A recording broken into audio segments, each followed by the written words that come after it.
साथियों नमस्कार। हिंदी एजुकेशन में आपका स्वागत है। मैं सुनील कुमार। आदिकाल के हम कुछ महत्वपूर्ण क्वेश्चंस देख रहे हैं और ये घटना चक्र के सभी इम्पोर्टेंट क्वेश्चंस हैं और चलिए देखते हैं। हिंदी साहित्य के आदिकाल के लिए सिद्ध सामंत काल नाम किस के द्वारा दिया गया? तो इसका सही जवाब है राहुल संस्कृतायन द्वारा। ये सब घटना चक्र से लिया गया क्वेश्चंस है और आदिकाल से संबंधित क्वेश्चंस हैं। आदिकाल को सिद्ध सामंत काल किसने कहा? तो इसका भी सही जवाब होगा राहुल संस्कृतायन ने। मतलब कितनी बार पूछे गए हैं ये देखिए, इसमें दिया हुआ है, बार बार पूछा गया है। सिद्ध सामंत काल किसने कहा? फिर आ गया तो राहुल संस्कृतायन ने। तो ये सब क्वेश्चंस बार बार रिपीट होते हैं। देखिए यहाँ भी दिया है हिंदी साहित्य आदिकाल हिंदी साहित्य को सिद्ध सामंत काल कहने वाले कौन से विद्वान हैं? तो इसका सही जवाब है राहुल संस्कृतायन। आगे चलते हैं। आदिकाल को बीजवपन काल किसने कहा? आदिकाल को बीजवपन काल नाम किसने दिया? तो इसका सही जवाब होगा सी नंबर, महावीर प्रसाद द्विवेदी। ठीक है, आगे चलते हैं। आदिकाल के लिए बीजवपन काल नामकरण किसने किया? तो इसका सही जवाब देखिए, फिर पूछा गया, महावीर प्रसाद द्विवेदी। आदिकाल की एक छोटी सी वीडियो हमने पहले बना रखी है, जिसमें उसको ज़रूर देख लीजिएगा। वो 8-9 मिनट की होगी और ये रहा हमारा, उसमें जो है आपका 9 क्वेश्चंस कराया गया है। इसमें यहाँ से शुरू करें, यहाँ से 10 क्वेश्चन शुरू किया गया है। तो आगे वीडियो देखते हैं। 16 नंबर क्वेश्चंस देख लीजिएगा ज़रूर उसको। हिंदी साहित्य के प्रथम काल को आदिकाल नाम किसने दिया? तो आदिकाल नाम किसने दिया? तो यही सर्वमान्य भी है और किसने? तो इसका सही जवाब होगा हजारी प्रसाद द्विवेदी जी ने। ठीक है, आदिकाल हजारी प्रसाद द्विवेदी ने अपने ग्रंथ हिंदी साहित्य उद्भव और विकास किसकी है? तो उद्भव और विकास किसका है? तो ये हजारी प्रसाद द्विवेदी का है। ये भी पूछा जा सकता है ऐसे भी घुमा के। हिंदी साहित्य के प्रथम काल को आदिकाल नाम दिया इसी में से। ठीक, आगे चलते हैं। अगला क्वेश्चन है, निम्नलिखित में से कौन सा नाम आदिकाल का नहीं है? तो इसमें आदिकाल का नाम कौन सा नहीं है? तो वीर गाथा काल रामचंद्र शुक्ल ने कहा, चारण काल जास गियर्सन ने कहा और राम कुमार वर्मा ने भी कहा, सिद्ध सामंत काल राहुल संस्कृतायन ने भी कहा, मगर गद्य काल किसी ने नहीं कहा है। तो ये गलत है, इसमें नहीं पूछा है। ठीक, आगे चलते हैं। आगे इसमें कुछ व्याख्या दी है। आदिकाल को देखिए यहाँ पर दिया हुआ है, आदिकाल को वो वीर गाथा काल, चारण काल और सिद्ध सामंत काल, वीर काल और आरंभिक काल मिश्रबंधु ने कहा, प्रारंभिक काल गणपत चंद्र गुप्त ने कहा, इत्यादि नामों से अवहित किया जाता है, जबकि गद्य काल आधुनिक काल के लिए प्रयोग किया जाता है। ठीक है, आधुनिक काल और किसने कहा है? रामचंद्र शुक्ल ने कहा है। अभी हमने देखा अगले वीडियो, पहले जो वीडियो आप लोगों ने देखा होगा। तो आगे चलते हैं। आदिकाल को प्रारंभिक काल नाम किसने दिया? तो देखिए अभी हमने बताया आपको प्रारंभिक काल किसने कहा है। तो इसका सही जवाब इसमें नहीं दिया हुआ है। इसका सही जवाब है गणपत चंद्र गुप्त हैं। ठीक है, आगे चलते हैं। गणपत चंद्र गुप्त की ने अपने हिंदी साहित्य इतिहास ग्रंथ हिंदी साहित्य का वैज्ञानिक इतिहास, हिंदी साहित्य का वैज्ञानिक इतिहास इनकी मुख्य रचना है, जिसमें ही आदिकाल को प्रारंभिक काल कहा, नाम दिया। ठीक है, हिंदी साहित्य का वैज्ञानिक इतिहास किसकी रचना है, ग्रंथ है, तो इनका ही है, डॉक्टर गणपत चंद्र गुप्त जी का। ठीक है, ऐसे भी आप ध्यान रखेंगे। हिंदी साहित्य का वैज्ञानिक इतिहास के लेखक देखिए यहाँ आ भी गया वही क्वेश्चंस, तो ये गणपत चंद्र गुप्त जी का है। हिंदी साहित्य का इतिहास का वैज्ञानिक, हिंदी साहित्य का वैज्ञानिक इतिहास के लेखक कौन है, गणपत चंद्र गुप्त। गोरखनाथ का समय 11वीं सदी का मान्य किसने किया, तो किसने किया है, यह सही जवाब होगा डॉक्टर पीतम्बर दत्त बर्थवाल। ठीक है, आगे चलते हैं। डॉक्टर पीतम्बर दत्त बर्थवाल गोरखनाथ का समय 11वीं सदी मानते हैं। राहु संस्कृतायन, और राहु संस्कृतायन क्या मानते हैं, राहु संस्कृतायन इनका समय, गोरखनाथ जी का समय 845 मानते हैं, और राम कुमार वर्मा 13वीं सदी मानते हैं, एवं हजारी प्रसाद 9वीं शताब्दी मानते हैं। ठीक है, पीतम्बर दत्त बर्थवाल ने गोरखनाथ के ग्रंथों का वर्णन गोरखवाणी में किया है, गोरखवाणी के शीर्ष से किया है। ठीक, ये सभी इम्पोर्टेंट हैं, ये भी। चलिए आगे देखते हैं। अगला क्वेश्चन है 21 नंबर। सूची 1 का मिलान सूची 2 से कीजिए और दिए गए कूट से सही उत्तर का चयन कीजिए। तो इसमें सही उत्तर का चयन करना है, तो इसमें सही उत्तर आपका, इसमें देखिए डॉक्टर हजारी प्रसाद द्विवेदी ने क्या कहा है, तो इसका सही जवाब होगा आदिकाल। ठीक है, आदिकाल से मैच कराएंगे। राहु संस्कृतायन ने क्या कहा, तो सिद्ध सामंत काल, ये तो सही है। मिश्र बंधुओं ने क्या कहा, तो आरंभिक काल कहा है, प्रारंभिक काल नहीं। ठीक, ये रहा इनका मैचिंग। ठीक है, आगे चलते हैं।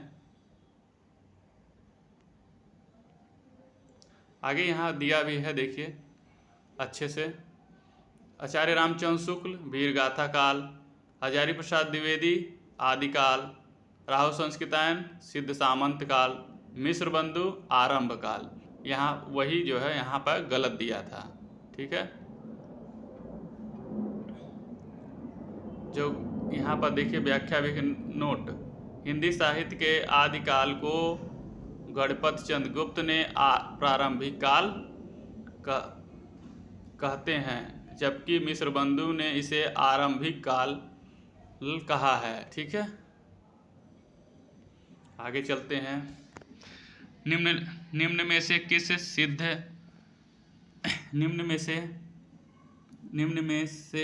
किस साहित्य इतिहासकार ने अपने इतिहास ग्रंथ हिंदी के गद्य साहित्य को गद्य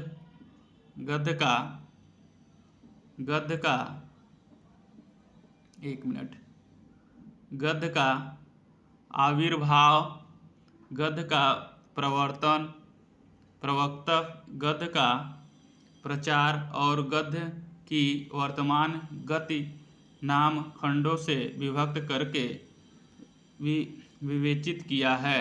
इसका सही जवाब होगा आपका रामचंद्र शुक्ल। ठीक है, गद्य नाम इन्होंने ही दिया था, और आधुनिक गद्य को, आधुनिक काल को गद्य, ठीक है, गद्य काल कहा था। तो ये किसने कहा था, रामचंद्र शुक्ल ने। और देखिए कितना घुमा के क्वेश्चन पूछा गया है। चलिए आगे देखते हैं।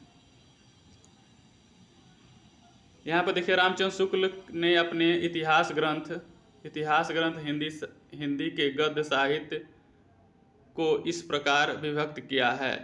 गद्य का आविर्भाव, दूसरा है गद्य का आविर्भाव विगत संवत 1900 से 1925 है। आधुनिक गद्य इतिहास परंपरा का प्रवर्तन, प्रथम उत्थान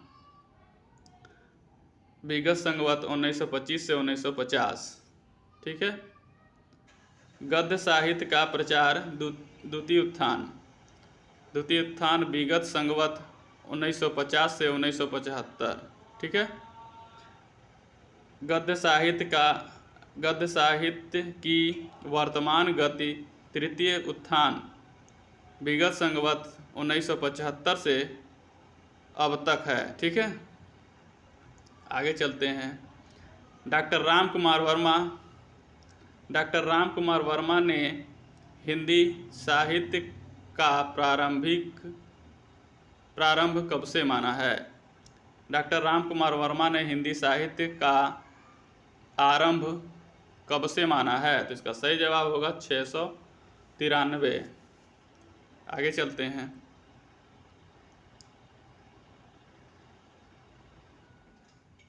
इनकी व्याख्या दी हुई है, इसको भी देख लेते हैं। डॉक्टर राम कुमार वर्मा द्वारा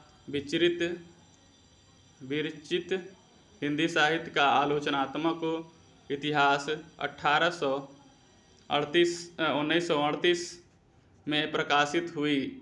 इसमें उन्होंने एक विशेष कालखंड सन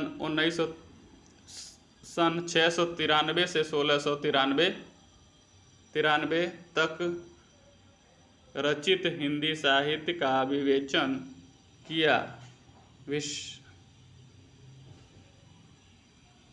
विवेचन ग्रंथ 7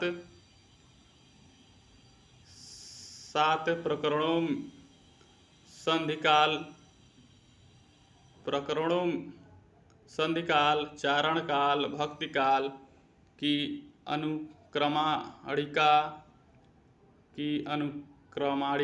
भक्तिकाल, प्रेम काव्य, राम काव्य तथा कृष्ण काव्य में विभाजित किया है। अतः इस आधार पर डॉक्टर राम कुमार वर्मा हिंदी साहित्य का आरंभ 693 से मानते हैं। तो ये सातों के अनुसार जो है, इन्होंने राम कुमार वर्मा ने 693 ईस्वी माना है। अगला क्वेश्चन है, बौद्ध धर्म के जुड़े हुए साहित्य की भाषा है। बौद्ध धर्म से जुड़े हुए साहित्य की भाषा क्या है? तो इसका सही जवाब होगा आपका पाली। आगे चलते हैं। आगे इसकी भी व्याख्या देख लेते हैं। प्राकृत भाषा के विविध रूप है। प्राकृत भाषा के विविध रूप है, उनमें पाली प्राकृत का संबंध बौद्ध के ग्रंथों से है और अर्धमागधी का संबंध जैन धर्म ग्रंथों से। जहाँ बौद्ध धर्म का प्रचार हुआ, वहाँ पाली भाषा पहुँची है और जैन धर्म के साथ अर्धमागधी प्राकृत भाषा को साहित्य का महत्व पूर्व की तुलना में पश्चिम से अधिक प्राप्त हुआ है और उसमें भी विशेष रूप से महाराष्ट्रीय प्राकृत का प्रधान रूप है। आगे चलते हैं। Question number 25।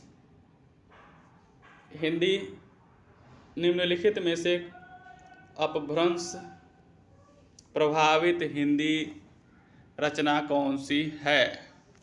तो अपभ्रंश प्रभावित रचना कौन सी है? तो भारतेश्वर बाहुबली रास। तो आगे देखते हैं, इसकी व्याख्या देख लेते हैं। और ये इसको ज़रूर पढ़ना ज़रूरी इसलिए रहता है कि इससे भी, इसके अंदर से भी क्वेश्चन उठा लिए जाते हैं। ठीक है। अपभ्रंश में रास नामक पहली इस सरल कृति भारतेश्वर बाहुबली रास 1184 ईस्वी है। इसके रचयिता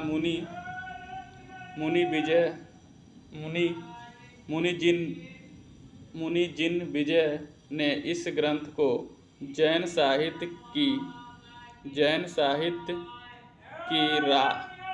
की परंपरा का प्रधान ग्रंथ माना है। इसकी रचना शालिभद्र सूरि ने की थी। ठीक है, इसकी रचना शालिभद्र सूरि ने की थी। शालिभद्र सूरि ने पंच पांडव रचित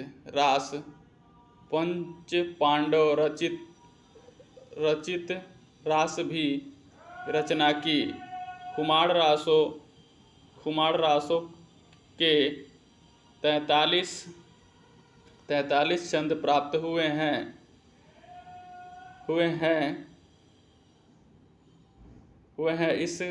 इस काव्य के कवि का नाम तो अज्ञात है, परंतु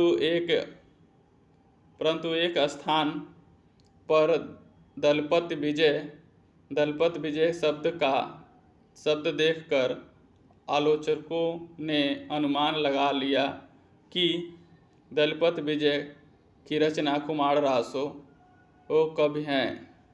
ढोला मारू दोहा के कवि कल्लोल हैं। ढोला मारू दोहा अपने मूल रूप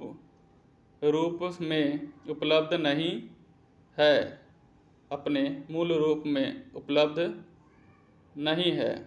यह लोक दोहा वध था और मौखिक परंपरा में सुना गाया जाता है। मौखिक रूप में सुना और गाया जाता है। अगला क्वेश्चन है, अपभ्रंश प्रभावित हिंदी रचना कौन सी है? तो इसका सही जवाब है भारतेश्वर बाहुबली रास। आगे चलते हैं। शालिभद्र सूरि की रचना का नाम है। तो इनकी रचना का नाम भारतेश्वर बाहुबली रास है। तो भारतेश्वर बाहुबली रास के रचनाकार कौन है? तो शालिभद्र सूरि। आगे चलते हैं। अगला क्वेश्चन है 28 नंबर क्वेश्चन। पंच पांडव चरित्र रास के रचयिता हैं। तो इसका सही जवाब होगा शालिभद्र सूरि। 11वीं शताब्दी में रचित लोक भाषा काव्य है। किसकी है? तो इसका ढोला मारू कौन सी रचना है? लोक भाषा काव्य की ढोला मारू दोहा। ठीक है, इम्पोर्टेंट। ठीक, आगे देखते हैं। इसकी व्याख्या दिया हुआ है। ढोला मारू दोहा 11वीं शताब्दी में रचित एक लोक भाषा काव्य है। ढोला मारू दोहा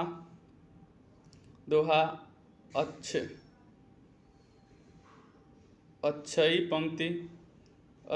पंक्ति इसकी प्राचीनता की ओर संकेत करती है।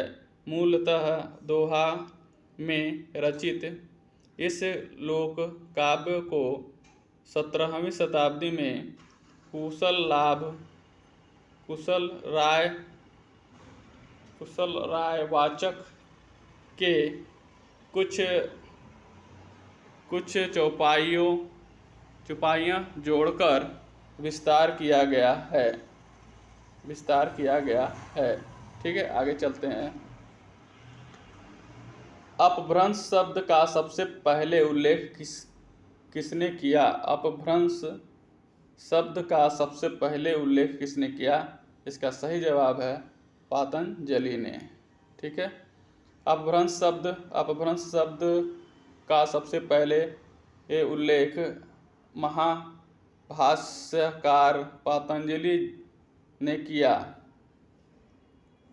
जिससे पता चलता है कि संस्कृत या सिंधु शब्द के लोक प्रचलित विविध रूप अपभ्रंश कहलाते थे। आगे चलते हैं। अवहट भाषा से तात्पर्य है। अवहट भाषा से क्या तात्पर्य है? का सही जवाब है ग्रामीण अपभ्रंश।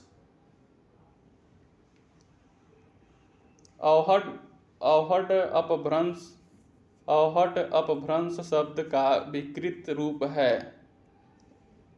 रूप है। इसे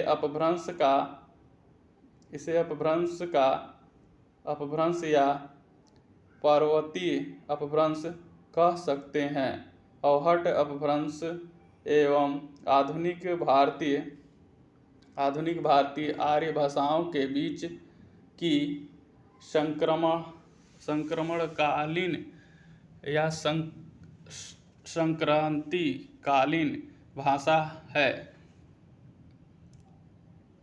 है। इसका कालखंड 900 ईसा से 1100 ईसा तक निर्धारित किया जाता है। अवहट को अपभ्रंश और पुरानी हिंदी यानी ग्रामीण अपभ्रंश के बीच की कड़ी माना जाता है। अवहट भाषा के प्रमुख रचनाकार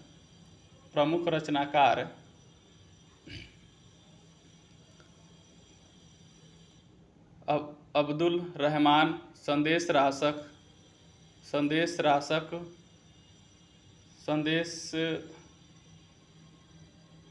दामोदर पंडित, उक्ति व्यक्ति प्रकरण, ज्योतिश्वर ठाकुर, वर्ण-रत्नाकर, विद्यापति, कीर्ति लता आदि है। तो अवहट भाषा में ये सारी रचनाएं हैं। संदेश रासक अब्दुल रहमान की, दामोदर पंडित इनकी रचना उक्ति व्यक्ति प्रकरण, ज्योतिश्वर ठाकुर की रचना वर्ण-रत्नाकर और विद्यापति की कीर्ति लता, ये अवहट भाषा में रचित हैं और इम्पोर्टेंट है। अवहट में शिक्षा शब्द है। शब्द के लिए कौन सा रूप मिलता है? तो कौन सा रूप मिलता है अवहट के लिए? शिक्षा। ठीक है। अपभ्रंश से परिवर्तित रूप अवहट नाम दिया गया। अवहट शिक्षा शब्द के लिए शिक्षा रूप मिलता है। आगे चलते हैं।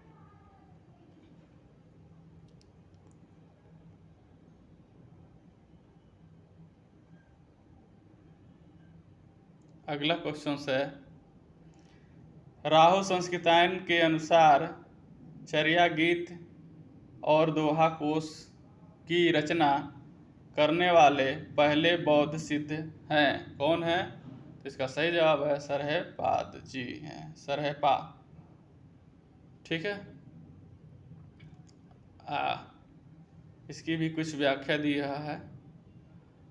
राहु संस्कृतायन के अनुसार चर्या गीत और दोहा कोश की रचना करने वाले पहले बौद्ध सिद्ध सरहपा हैं। सरहपा को हिंदी का पहला कवि माना जाता है। राहु संस्कृतायन ने सरहपा का समय क्या है? 669 ईस्वी स्थिर किया है। बाबू गुलाब राय तथा डॉक्टर विजय तोष भट्टाचार्य ने इसका समर्थन किया है। अधिकांश विद्वान को यही समय मान्य है। बच्चन सिंह ने लिखा है, आक्रोश की भाषा का पहला प्रयोग सरहपा में ही दिखाई देता है। इम्पॉर्टेंट ये पंक्ति है, ठीक है, इसको देख लीजिएगा। ये बच्चन सिंह का है। आक्रोश की भाषा का पहला प्रयोग सरहपा में ही दिखाई देता है। तो ये किसने कहा है, तो ऐसे पूछ लेगा तो बच्चन सिंह, ठीक है। इसका सही जवाब बच्चन सिंह हो जाएगा, इन्होंने ही कहा है। ठीक, आगे चलते हैं। निम्नलिखित में से कौन सा सिद्ध परंपरा की योगिनी का नहीं है, ठीक है, नहीं है। निम्नलिखित में से कौन सा नाम सिद्ध परंपरा की योगिनी का नहीं है बल्कि योगी का है। तो सही जवाब होगा आपका ए नंबर, ठीक है।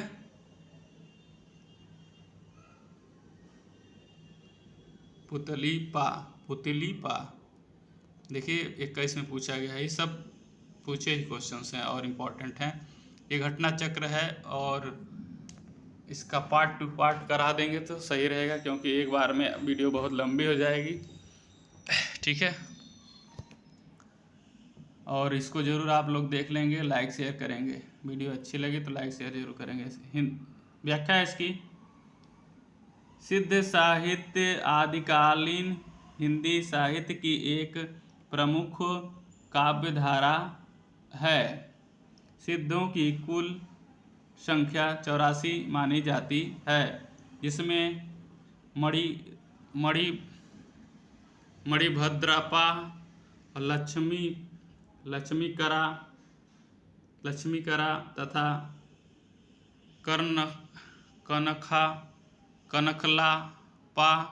कनखलपा योगिनी थी। इन तीनों के अतिरिक्त मेखलपा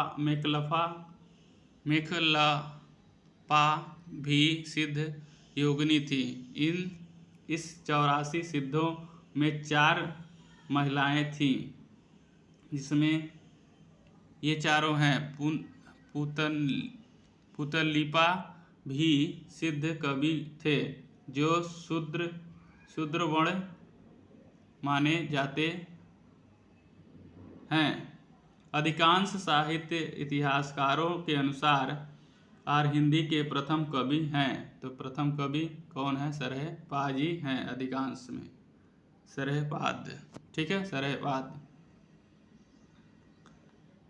इसकी कुछ व्याख्या दी हुई है, जिसको हम देख लेते हैं।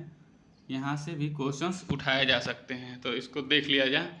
अधिकांश साहित्य इतिहासकारों के अनुसार हिंदी के प्रथम कवि सरहपाद जी हैं। वे सिद्धों में सबसे पुराने माने जाते हैं। राहु संस्कृतायन ने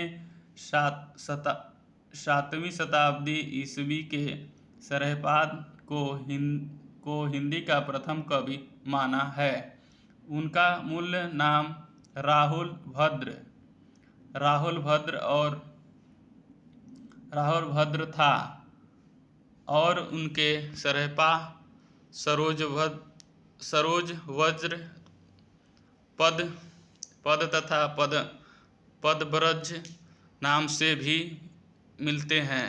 वे बौद्ध धर्म की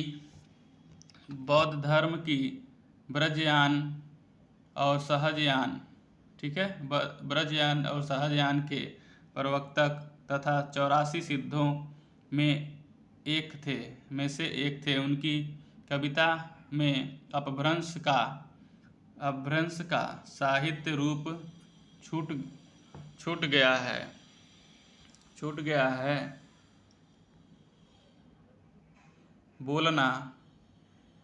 बोलचाल की भाषा को आरंभिक हिंदी प्रयुक्त हुई है। सरहपाद की रचनाओं का संपादन राहुल संस्कृतायन ने दोहा कोश नाम से दिया। वीडियो अच्छी लगी तो लाइक शेयर जरूर करेंगे आप सभी साथियों से। अब हम मिलेंगे अगले पार्ट में। वीडियो अच्छी लगी हो तो लाइक शेयर जरूर करेंगे। धन्यवाद।